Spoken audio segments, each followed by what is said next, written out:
মহিলারা নাকি একটু মন থেকে নরম হয়, কিন্তু এই বিষয়টা পুরোপুরি ভুল প্রমাণ করলো শেখ হাসিনা। সে শেষ মুহূর্তে পর্যন্ত সে চেয়েছিল যে সে ক্ষমতায় থাকবে, সে জোর প্রয়োগ করেছিল অনেক অনেক, যে আপনারা কারফিউ আরও বাড়ান, আরও বাড়ান, আরও শক্তিশালী অবস্থানে যান। এবং কি আপনারা সবাই দেখেছেন যে সে পুলিশের যে প্রধান তাকে দেখিয়ে আর্মিদের বলতেছে, আর্মির যে প্রধান তাকে বলতেছে যে তাকে দেখো শিখো। এবং এক পর্যায়ে পুলিশের যে প্রধান সেও বলেছে যে আমাদের পক্ষে এত শক্ত অবস্থান বেশিক্ষণ ধরে রাখা সম্ভব না আর। দেখুন সে কত বেশি ডেঞ্জারাস ছিল, এত ডেঞ্জারাস মহিলা। সে তার এক হিসাবে সে অনুমতি দিতে চেয়েছিল, সে বলতে চাইছিল, সে বুঝাইতে চাইছিল যে গণহত্যা চালাও। এত ডেঞ্জারাস লোক দেখছো। অথচ আমরা সবাই জানতাম নাকি মহিলারা মন থেকে একটু নরম হয়, কিন্তু এই বিষয়টা পুরোপুরি ভুল প্রমাণ করে দিল শেখ হাসিনা। সে ক্ষমতা ছাড়ার 1 ঘন্টা আগেও সে রাজি হতে চাইছিল না যে আমি ক্ষমতা ছাড়বো। তার বোন রেহানা তাকে বারবার বুঝিয়েছিল, কিন্তু সে রাজি হয়নি। যখন তার ছেলে বুঝিয়েছিল তখন সে রাজি হয়েছে, দেখেছে যে সবাই বলতেছে যে আর সম্ভব না, আর সম্ভব না, আপনি পালিয়ে যান।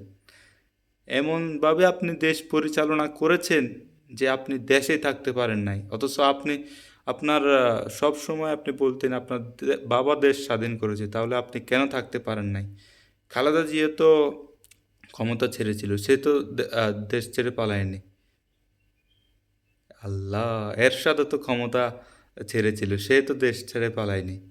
তাহলে একটাবার ভাবেন আপনি। অথচ একটা সময় বলেছিলেন যে 2041 সালের বাংলাদেশ কীরকম হবে আমি সেটাও ভেবে রেখেছি। এভাবে আপনি পালিয়ে যাওয়া আপনার কোনোভাবেই উচিত হয়নি। একজন বিএনপি কর্মী হিসাবে আমি হতাশ।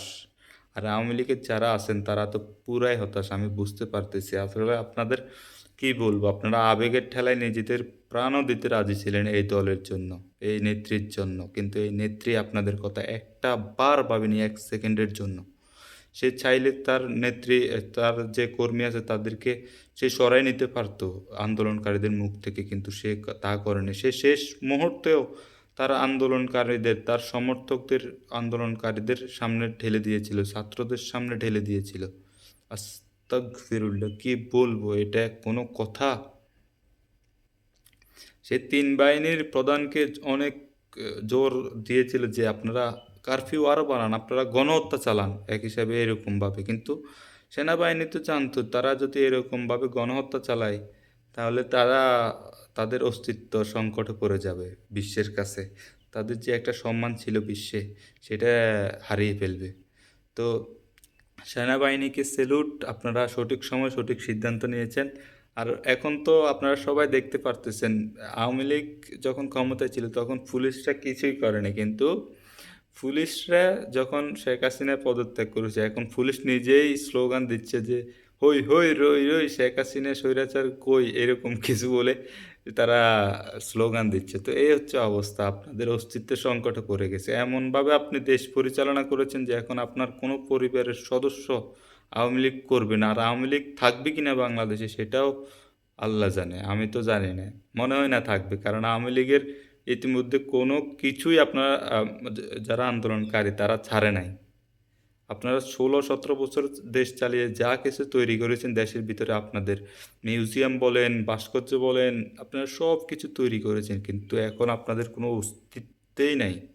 এরকম আর কখনো হয়েছে? বিএনপিও তো ক্ষমতা হারিয়েছিল, আমি দেখেছি আমার নিজের বাড়ির সামনে বিএনপির শহীদ জিয়ার একটা ইয়ে ছিল, টিনের নাকি অ্যালুমিনিয়ামের বানানো একটা কিছু লেখা ছিল শহীদ জিয়ার ফটোসহ। তো সেটা কিন্তু বিএনপি যখন চলে যায় ক্ষমতা থেকে তারপরেও আরও 6-7 বছর এরকম ছিল। তারপর কেউ একজন এটা ভেঙে নিয়ে যায় আওয়ামী লীগের। কিন্তু এরকম হয়নি যে 1-2 দিনের ভিতরে সব কিছু একদম নিশ্চিহ্ন করে দিয়েছিল।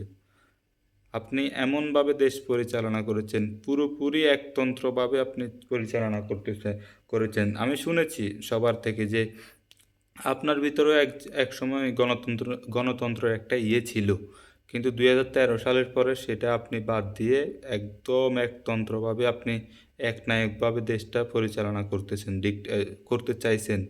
পুরোপুরি ডিক্টেটর একজন শাসক আপনি হতে চাইছেন, কিন্তু তা সম্ভব হয়নি।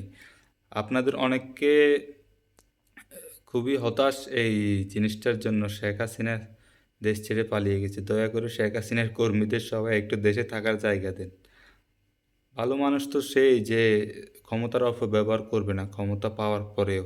তা আপনারা দয়া করে ভালো মানুষের একটা চিহ্ন রাখেন। আপনারা যারা তাদের কর্মী ছিল আওয়ামী লীগের, তাদেরকে দয়া করে হেনস্থা করা বন্ধ করেন। ইতিমধ্যে খবর পেয়েছি তাদের সব কর্মী পালিয়ে গেছে, এলাকার মধ্যে কোনো কর্মী নেই।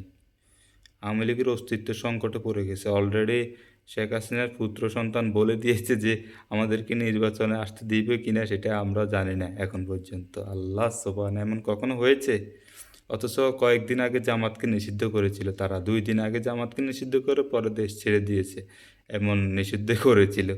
জামাত কখনো হারাবে না। বাংলাদেশ বাংলাদেশ থাকবে যতদিন, জামাত থাকবে ততদিন। আমি বিএনপি সাপোর্ট করলেও আমি জামাতকে ভালোবাসি, যেহেতু জামাত একটু জামাত একটা ইসলামিক দল। আমি একজন মুসলিম, তো মুসলিম হিসাবে জামাতকে আমি ভালোবাসি। জামাত ক্ষমতায় আসলে আমি একটু হতাশ হব না। আসুক শেখ হাসিনা বাদে, আওয়ামী লীগ বাদে যে কেউ ক্ষমতায় আসুক, আমি মনে করি সবাই গণতন্ত্র রক্ষা করবে এবং খুব ভালোভাবে দেশ চালাবে।